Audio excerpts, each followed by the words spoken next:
నమస్తే. ఈరోజు మనం ఒక సరదా కథ విందామా. ఇది అందరికీ తెలిసిన బీర్బల్ కథ. ఓ తప్పకుండా. అక్బర్ చక్రవర్తి బీర్బల్ల కథలు ఎప్పుడూ భలే ఉంటాయి కదా. అవును, ముఖ్యంగా బీర్బల్ తెలివితేటల గురించిన కథలు. ఈరోజు మనం చిన్న గీత కథ చెప్పుకుందాం. ఆ మంచి కథ.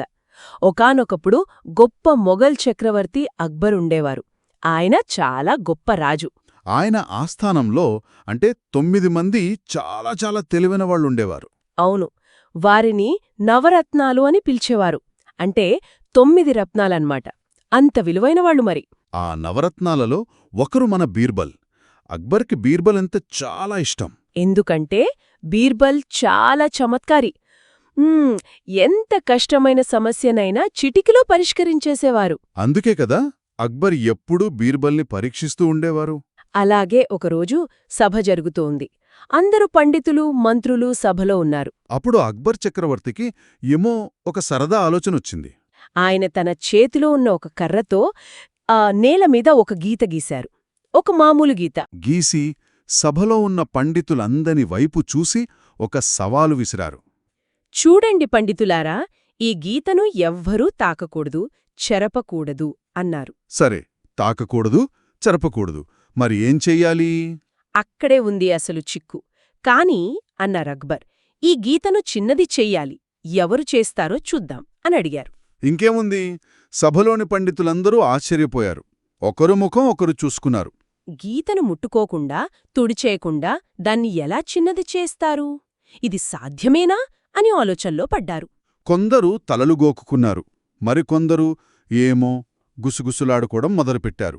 ఇది అసాధ్యం, చక్రవర్తి మనల్ని పరీక్షిస్తున్నారు అని రకరకాలుగా అనుకున్నారు. ఎవ్వరికీ సమాధానం తట్టలేదు. అవును, అందరూ అలా తికమక పడుతుంటే అక్కడే ఉన్న బీర్బల్ మాత్రం నెమ్మదిగా నవ్వుతున్నారు. ఆయన మెల్లగా ముందుకొచ్చారు. ముందుగా చక్రవర్తిగారికి గౌరవంగా వంగి నమస్కారం చేశారు. తరువాత ఏం చేస్తుంటారు? అందరూ ఉత్కంఠగా చూస్తున్నారు.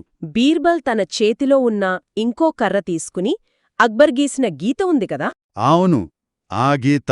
సరిగ్గా దాని పక్కనే ఇంకో గీత గీశారు. ఇంకో గీత గీశారా? సరే. కాని బీర్బల్ గీసిన ఈ రెండో గీత అక్బర్ గీసిన మొదటి గీత కంటే చాలా చాలా పొడవుగా ఉంది. ఓహో, పెద్ద గీత గీశారన్నమాట. అది చూసి అక్బర్ చక్రవర్తికి కొంచెం ఆశ్చర్యం వేసింది.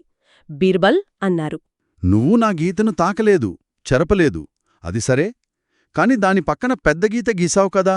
దానివల్ల నా గీత ఎలా చిన్నదవుతుంది అని అడిగారు అక్బర్, కొంచెం అయోమయంగా. అప్పుడు బీర్బల్ మళ్లీ నవ్వి చాలా వినయంగా ఇలా అన్నారు, మహారాజా, మీరే చూడండి. నేను మీ గీతను ఏమీ చెయ్యలేదు కదా, తాకలేదు, చెరపలేదు.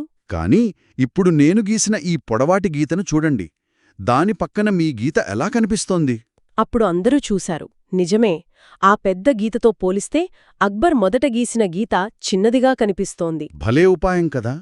గీతను తాకకుండానే దాని పక్కన పెద్ద గీత గీయడం వల్ల పోలికలో అది చిన్నదైపోయింది. అక్బర్ చక్రవర్తి ముఖం ఆనందంతో వెలిగిపోయింది. బీర్బల్ తెలివికి ఆయన చాలా సంతోషించారు. సభలోని వారందరూ కూడా ఆహా, భలే భలే అనుకుంటూ గట్టిగా చప్పట్లు కొట్టారు. బీర్బల్ని తెగ మెచ్చుకున్నారు. చూశారా, ఈ కథలో బీర్బల్ ఎంత తెలివిగా ఆలోచించారో. సమస్యను నేరుగా చూడకుండా దాని చుట్టూ ఉన్న దాన్ని మార్చారు. అంటే ఒక దారి మూసుకుపోతే ఇంకో దారి గురించి ఆలోచించాలి. కొంచెం భిన్నంగా ఆలోచిస్తే చాలు. అవును, సమస్యను చూసే కోణం మార్చుకుంటే పరిష్కారం దానంతటా అదే వస్తుంది కదా. నిజమే, పెద్ద గీత గీయగానే చిన్న గీత సమస్య తీరిపోయింది. బీర్బల్లాగా తెలివిగా ఆలోచిస్తే ఏదైనా సాధ్యమే. కొన్నిసార్లు సమాధానం మన కళ్ల ముందే ఉంటుంది, కానీ మనం వేరేలా చూడాలి అంతే. మరి ఇలాంటి చిక్కు ప్రశ్నలు వచ్చినప్పుడు మనం కూడా బీర్బల్లాగా కొంచెం కొత్తగా ఆలోచించడానికి ప్రయత్నించాలి. ఏమంటారు? తప్పకుండా, అదే అసలైన తెలివి.